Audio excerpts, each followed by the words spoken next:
Episode 53 में हम देखते हैं उस स्टाफ को रेन ने ही कहा था जूंग को टी पिलाने के लिए जिसमें ड्रग मिला हुआ था।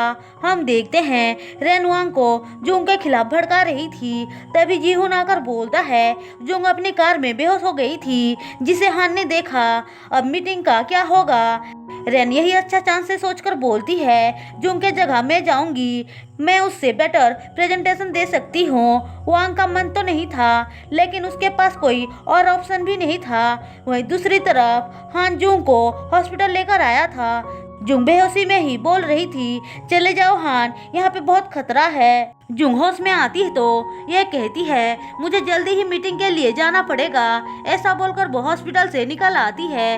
हम देखते हैं उन दोनों को ही इस बारे में पता चल चुका था कि हान पर हमला करवाने वाला वांग था। हान ने जानबूझकर उसके प्रोडक्ट्स के बारे में मीडिया में बता दिया था क्योंकि वो बहुत बैड क्वालिटीज के थे। हान पूछता है तुम्हें कब पता चला था? ओ अच्छा, इसीलिए तुम मुझसे दूर रहा करती थी। जूंग कहती है प्लीज तुम मुझसे दूर ही रहो। हान उसका हाथ पकड़कर माफी मांगता है उसे गलत समझने के लिए।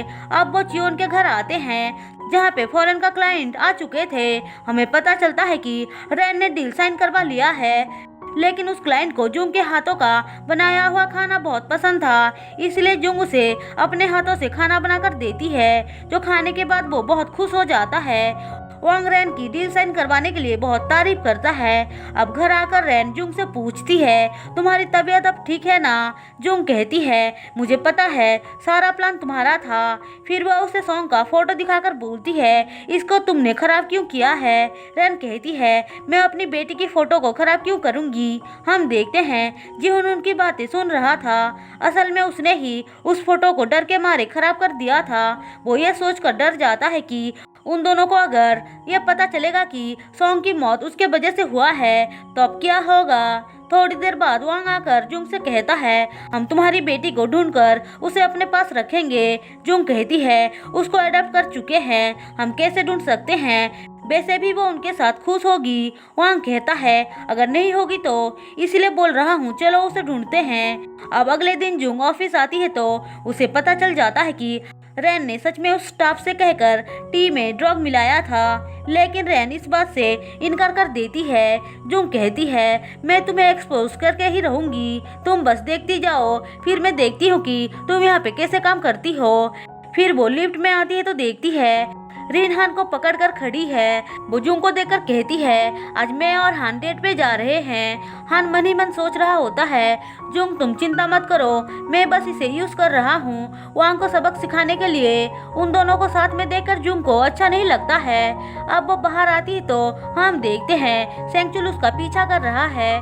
दरअसल रेन ने ही उसे कहा था कि उसकी बेटी के बारे में पता लगाने के लिए। वो देखता है एना उसे मॉम कहकर बुला रही है जो सुनकर वो सोचता है ये क्यों जूंग को मॉम बोल रही है। उसे याद आता है हान एक बार चियोन को बता रहा था कि एना की बर्थ मदर उसे ढूंढ रही है। अब ये बात याद करते ही उसे डाउट होने लग जाता है कि कहीं एना तो उसकी बेटी नहीं है। वो अब चुपके से उन दोनों पर नजर रख रहा था। उसे ऐसा करते हुए रेन की मॉम देख लेती है और रीजन पूछती है, लेकिन सेंगचुल उसको सच नहीं बताता है। जब रेन की मॉम उसे उल्टा सीधा बातें सुनाने लग जाती है वो ये बता देता है कि वो और रेन फिर से डेट कर रहे हैं। सिर्फ इतना ही नहीं, वो दोनों एक रात भी बिता चुके हैं। रेन की मॉम ये सुनकर बहुत टेंशन में आ जाती है। उसे फोन करके बहुत डांट रही थी जो सुनकर रेन कहती है डोंट वरी मॉम, मैं फिर कभी ऐसा कुछ नहीं करूंगी। ऐसा बोलकर वो फोन कट कर देती है। उसके बाद वो वांग के पास आकर कहती है मुझे ऐसा लग रहा है कि हान को भी जूंग की बेटी के बारे में पता है, मैं जल्दी उसे ढूंढ निकालूंगी।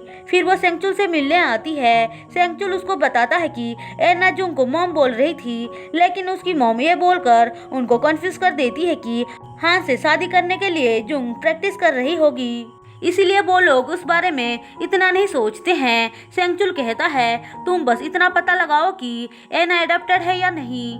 वहीं दूसरी तरफ हम हान और जूंग को देखते हैं। वो दोनों बेसमेंट में थे जहाँ पे हान उसको हक करके सच बताता है कि रिन को डेट करना उसका प्लान का एक हिस्सा है। जूंग कहती है मुझे पता है।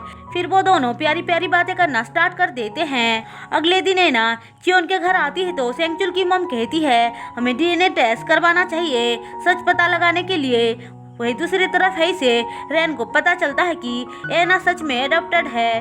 तभी वहाँ पे सारी आता है। सारी तो आपको याद होगा ना, जो हेई के लिए काम करता था।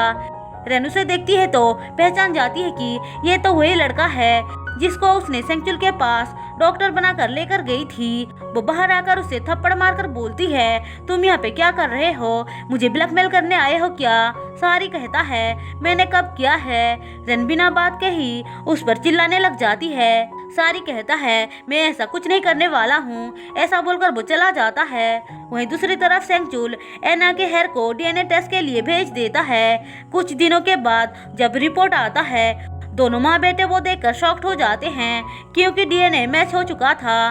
अब दोनों इस बात से बहुत खुश हो जाते हैं और उछलने लगते हैं। इसी के साथ एपिसोड 53 खत्म होता है। दोस्तों, अगर आपको मेरे एक्सप्लेनेशन पसंद आई हो तो चैनल को सब्सक्राइब और वीडियो को लाइक जरूर कर देना।